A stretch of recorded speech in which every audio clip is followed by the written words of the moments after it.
First and foremost, we want to thank everybody for coming here today.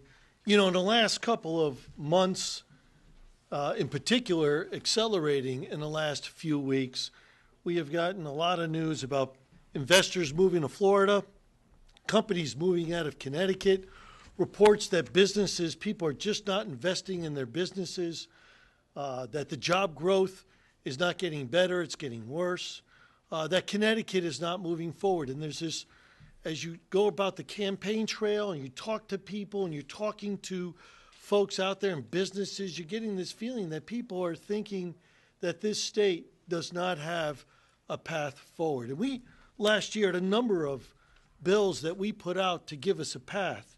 And we want to be clear that this state is a great state and that this state will move forward.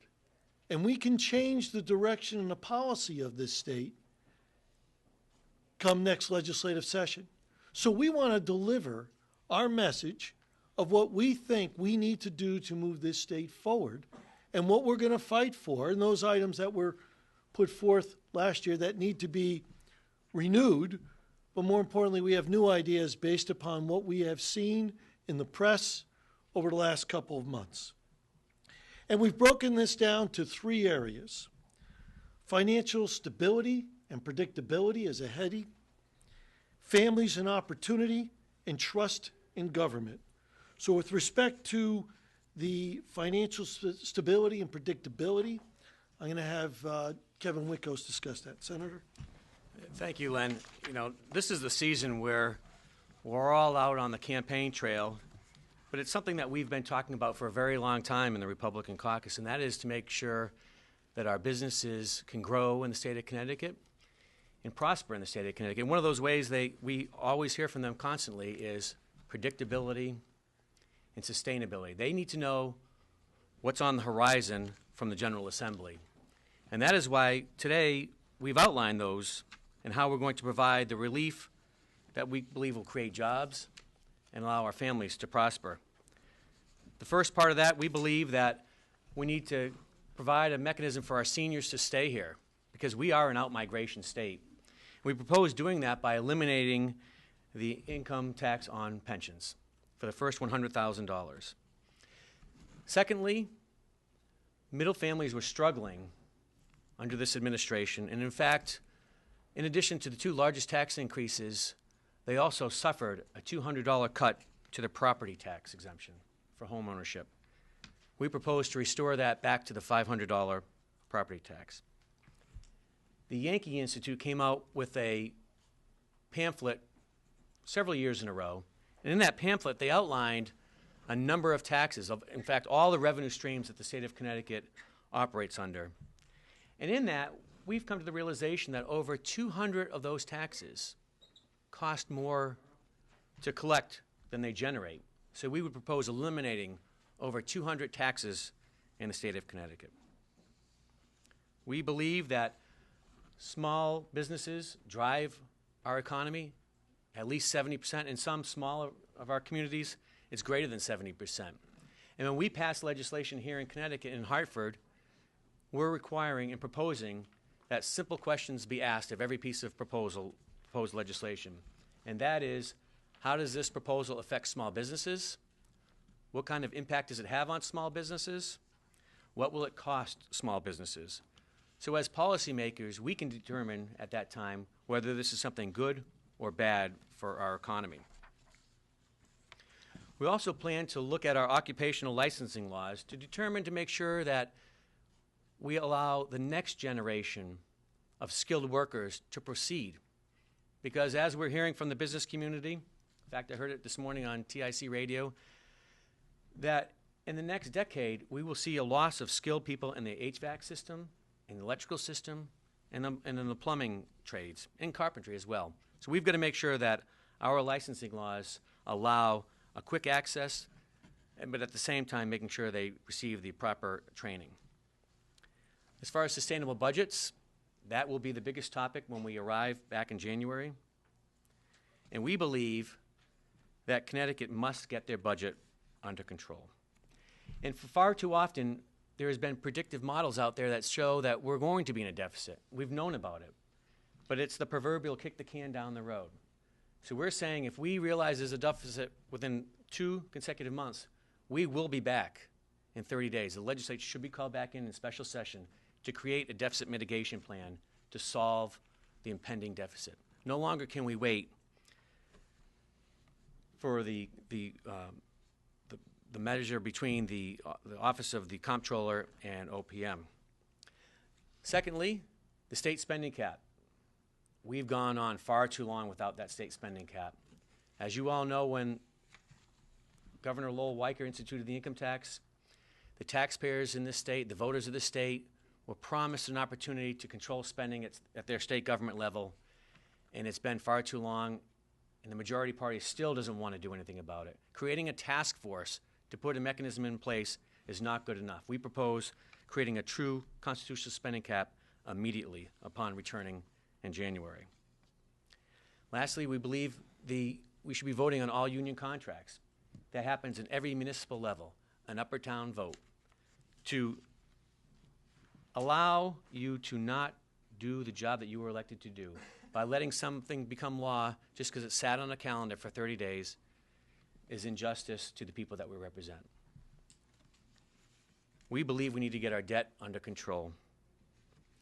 We would provide a spending cap on our bonding and also a spending cap on what the governor is allowed for allocated bonding. Transportation. As you know, the Republicans put together a bill, Prioritize Connecticut. That is something that we believe is affordable. It does not raise taxes. It does not create a mileage tax. We have some concern over that over $300,000 in taxpayers' dollars were spent to enter into a study for a mileage tax and for a pilot program on the mileage tax. We need to reduce the size of state bureaucracy. We will go through all of our organizations, all of our departments, and make sure that there's no duplicative efforts anywhere in state government, no similar programs being offered by different agencies. And in fact, we even propose to look at the legislative branch of government too and reduce the number of committees from 27 to 15 because we need to practice what we preach. And lastly, pension reform. There are many mechanisms to achieve the savings that we need to do.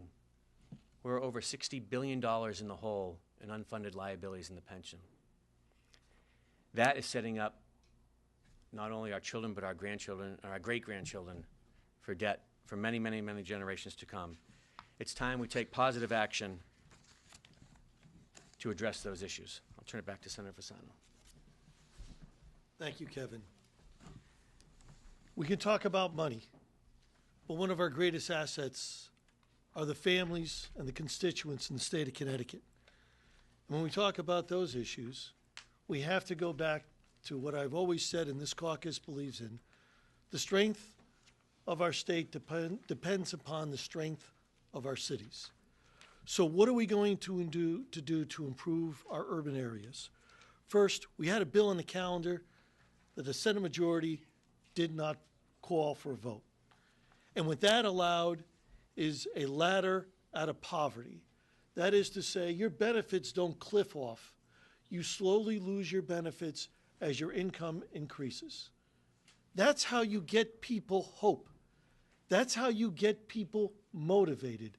That's how you stop generational poverty. That's how you begin that process. You tie that in with our accelerated workforce entry, where we're going to teach kids in high school the ability to have a job that's meaningful and high paid that's going to lead to a further job in the future. We also have to give them a community that's safe.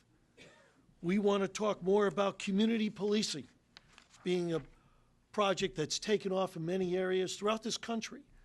Some cities are doing it, but we need to do more of it. Community reentry. Here's our biggest problem. In the budget that the Democrats did, they cut the social services. So we took kids who needed help or families who had drug issues, and they get out of jail or they get out of the process of court, and they're left now on their own. They're just going to go back to the way they were. That's not a commitment to doing something right. That was just a budget-saving move. We need to get our social services back in gear, or we're not doing the right thing. The other thing is we need to make our cities more attractive to developers. And the way you do that is a brownfields. We had a 7-7 program. If you take a brownfield for the first 7 years, the investor goes in, takes the brownfield, gets it all approved. But when they build it for the first 7 years, no state tax, no local property tax for the first 7 years. For the next 7 years, you write off 60% of your investment. That's how you get people motivated. That's how the private sector comes in and does the job that the state cannot do. The state is incapable of cleaning these brownfields up. But if you're going to get serious, get serious. Look at Bridgeport. It's a beautiful place. 91, Harbor, rail station, Route 15, Route 8. I don't think economically it's changed much over the last 15 or 20 years. Why? Because it's too expensive to take these brownfields. We have to attract businesses. We also have to protect our kids. We have to improve the oversight system. Too many horror stories out there. And the DCF commissioner, we must go beyond her and say, we are going to have an objective examination of our DCF system to make sure kids are placed appropriately, not for budget reasons, not to just get rid of a court order, but because it's the right thing to do for the kids. That's paramount. And the only way you're going to get that answer is have an objective board look at it. We need to have our matters handled by the juvenile expertise we've seen on the criminal side for the juvenile cases. We need to restore education funding to our towns, put back the money that's been cut to our towns. We also need to keep our families healthy. We got to protect the funding from hospitals. It used to be a wash. Now they're paying huge amounts of taxes to the detriment of health care. The Affordable Care Act, we're down to 2 people. And look, let's be honest, Connecticut jumped out, said we're done with the Affordable Care Act, and gee, all of a sudden they're getting a 32 or 38% increase, not in the Affordable Care Act, someplace else, and a wink and a nod, they're back in the Affordable Care Act. Are you kidding me? Are you kidding me? You don't see that as being a setup of what really happened behind the scenes? It's a joke. But the Affordable Care Act are costing people health care. Here's why. What we did in the state of Connecticut is we had this affordable health care. Federal government stopped subsidizing the losses, and the insurance companies say, we can't be in here. Now you're down to 2. The whole idea of Affordable Care Act was competition. It's gone. So we've got people we took off of Medicaid by virtue of the budget that the Democrats passed, put them in the affordable health care, can't afford the insurance premiums, and they don't have health care. And by the way, they're being penalized a penalty for not having health care by the federal government. We should be today in session. We should have a hearing, which we are going to have as Republicans. We're going to hold that. Senator Kelly, Rob Sampson in the House are going to hold that to find out how we can fix it. And there's many ways to fix that problem today. We don't have to wait for next session or a crisis. We need to make sure that patients make informed health decisions. And you do that by having more access to information. We need to protect our seniors. You know, they cut out the state's mobile bus program that brought the services to the seniors, in particular along the shoreline areas. They just cut that out. No legislative authority. Just cut it out. That's crazy. That's not helping our seniors. We should demand that that gets put back immediately. And we need to protect the disabled adults, those who are aging out because they're 70 years old and they've got the kids and they have no idea what's happening with their kids. There's this waiting list. That's almost barbaric to think if you have a DDS child, I say child's really an adult. There are adults out there whose parents are caring for them, in some cases grandparents, that if you change the color of their clothes, they freak out. And we're going to tell them that when their parents die, we're going to take them out of their house, out of the routine, place them in a foreign place that they've never seen before, and expect to be treating people humanely? Is that what we're really doing? Because that's what this state believes in. And every time we put money back to DDS, it gets cut for some other ridiculous purpose. We need to set priorities in the state. And these are the priorities that we believe we have to talk about. And we are a part-time legislature, but we've put ourselves in such a problem, we should be a full-time legislature in terms of acting on these problems now. Because these problems can't wait for a ceremony in January, a swearing in January, committees talking about issues that we've studied ad nauseum, that even you guys in the press have heard enough information and testimony. You guys know the issues. We should be doing something. We should be doing it now. If we are going to make a promise to the state, to our constituents, that we're going to be a better state with a better promise, with a better future for all, this is how we start. Kevin? Thanks. Our third bullet point in our Confidence in Connecticut program is trust in government. And when I talked about predictability for our business community, we also need to provide predictability to our communities that we live in. Not a year goes by that we don't hear from our first selectmen and mayors asking what are they going to or expect to receive from the state as far as municipal aid goes. And inevitably, this building cannot get its act together and send that money or send the dollar amount to the town so they can count on it, and they're always coming back, and they have to make adjustments once their budgets have been adopted. So we're proposing that the municipal aid is identified and cannot be changed by May 5th of each year. So every municipality will know by May 5th how much they can expect from the state of Connecticut. Secondly, we believe that we need true corporate welfare reform.